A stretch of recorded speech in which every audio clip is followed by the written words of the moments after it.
Give me a second, this is insane. Hello, Falcons. My name is Seth Melkor, and I'm a senior at Bowling Green State University. It is an amazing feeling to be standing here to introduce the President of the United States to you guys. This campus means so much to not only us, but especially my family. My older brother graduated last May, and I'm going to be graduating this year as well. My younger brother and sister also attend the university, and they are freshmen. But a college education wasn't always in the cards for any of us. Most of you have been there, wondering if the cost of higher education could keep you from attending college. I know we have. My grandparents were migrant workers, and my dad worked incredibly hard to get our family to where it is today. But being in a working class family, it's just not that easy. So when we got our Pell Grant scholarships, he reminded us it was no small blessing to live in a country that believed education was not a privilege for the few, but a right for the many. President Obama gets that to his core. He and the First Lady have been where we are today, worried about college costs and how they were going to pay off their loans, which they recently have finished. Not only has the president doubled the value of Pell Grant scholarships, he's making sure that no more than 10% of our monthly income can go back to paying these loans. That means more freedom and opportunity to pursue our dreams and secure our futures. That's a far cry from what Mitt Romney's selling. And Youngstown and Columbus, he told students who couldn't afford to start business or attend college to shop around or borrow money from their parents. He would roll back President Obama's student loan reforms, slash Pell Grants, and eliminate a college tax credit that helps millions of students like us get through college and secure our futures. It's no wonder Mitt Romney says he doesn't care about half of Americans, that he believes college students and working class families don't take personal responsibility or look for government handouts. That could not be further from the truth, and it's just one more sign of how out of touch Mitt Romney is. We don't want a president who writes off half of America before he gets to office. We want and have a president who will fight for all of us. That's why we need to fight for President Obama right now. Here in Ohio, we can vote early October 2nd, next Tuesday. The deadline is around the corner, so go to gottavote.com, that's G-O-T-T-A vote.com, and find out how to register and where you can vote early. Don't forget, you have to vote. And do not forget, lastly, we have a president who will not count us out. He stands by us, and he believes in what we can achieve moving forward together. So let's give him a big Bowling Green welcome. Ladies and gentlemen, it's an honor to introduce to you the President of the United States, Barack Obama.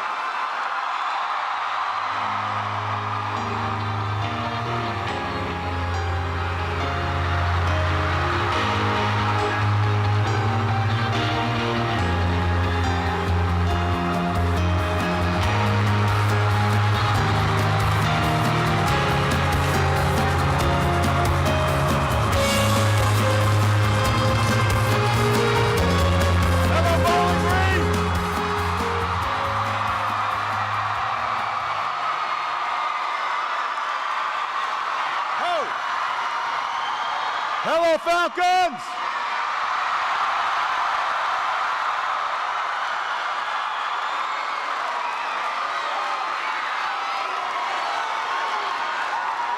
Oh, thank you so much.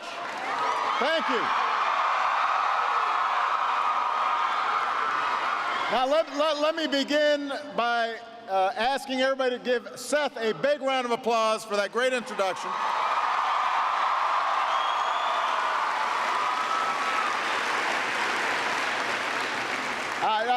I was backstage and I had trouble hearing. Did he explain what was going on with his arm? So Seth was playing, I think, Ultimate Frisbee. That's what it was. He was playing Ultimate Frisbee. He went up. He was going to make this amazing touchdown. And he had the Frisbee, and somebody cut him under his legs. Cut out from under him. It is clear replacement refs were in the game.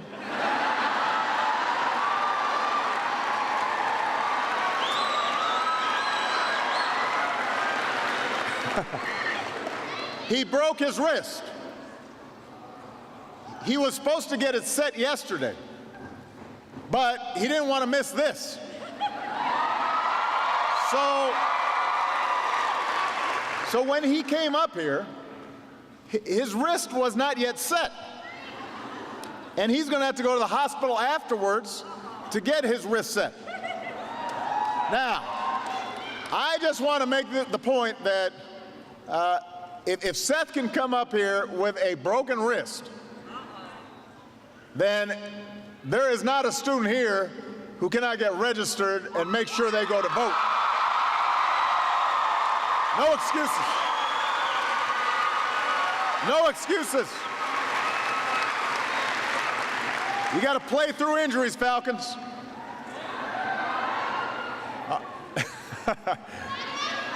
I love you back. I'm glad to be here.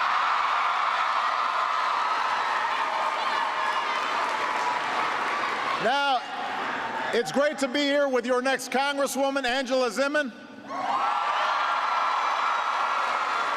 I'm thrilled to be with all of you, and unless you live under a rock or your cable is busted, you may have noticed that there's an election going on here in Ohio. By the way, those of you guys who have seats, feel free to sit down. I'm going to be talking for a while here. And then those of you who don't, make sure to bend your knees, because sometimes people faint, fall out. Not because I'm so exciting, but just because you've been standing a long time. So there's an election going on here in Ohio. And in case you're wondering what kind of impact that's having, I was talking to my campaign manager.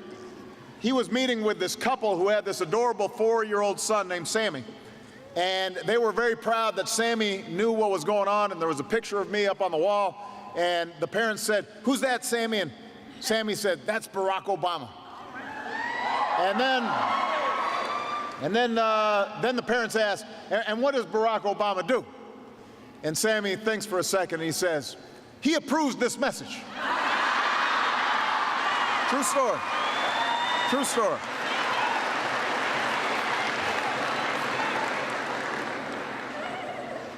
That's what I do. I approve this message. And Ohio, that's because starting on October 2nd, which is just 6 days from now, you get to start voting. You get to have your say.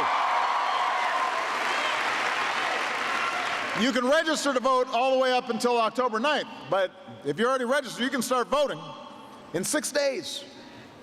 And this is important because you've got a big choice to make. And it's not just a choice between two parties or two candidates. It is a choice between two fundamentally different paths for America. Two fundamentally different choices for our future. My opponent and his running mate are big believers in top-down economics. They basically think that if we just spend another $5 trillion on tax cuts that favor the very wealthiest, then don't boo, vote. Vote. Vote.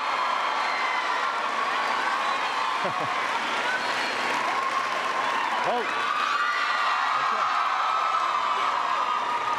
Okay. But their theory is these tax cuts for the folks at the top, then prosperity and jobs will rain down on everybody else.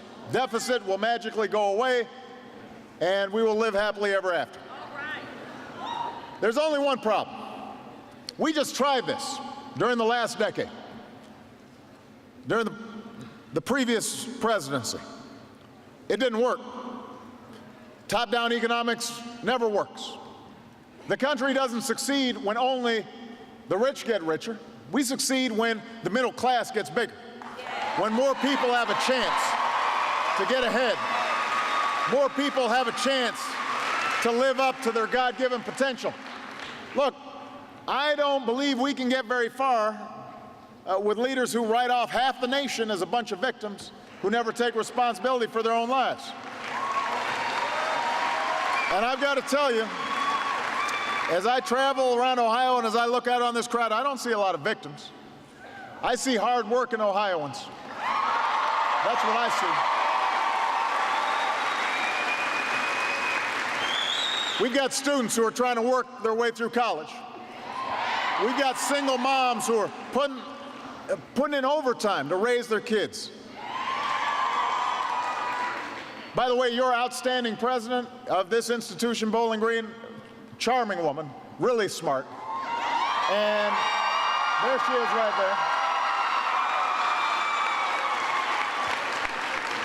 there. We were talking because we both were raised by single moms. And she was telling the story about how, her mom worked at a resort in West Virginia, but, she was doing the hard work and ended up raising one college president and one federal judge.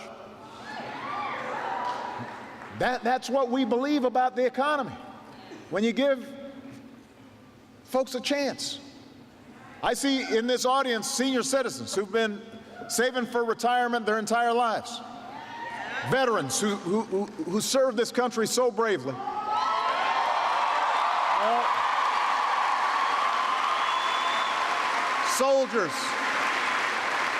Soldiers who are today defending our freedom. Look, so let's just get something straight in case anybody's confused. We don't believe that anybody's entitled to success in this country. We don't believe government should be helping people who refuse to help themselves. But we do believe in something called opportunity. We do believe that hard work should pay off. We do believe in an America where everybody gets a fair shot and everybody's doing their fair share and everybody's playing by the same set of rules.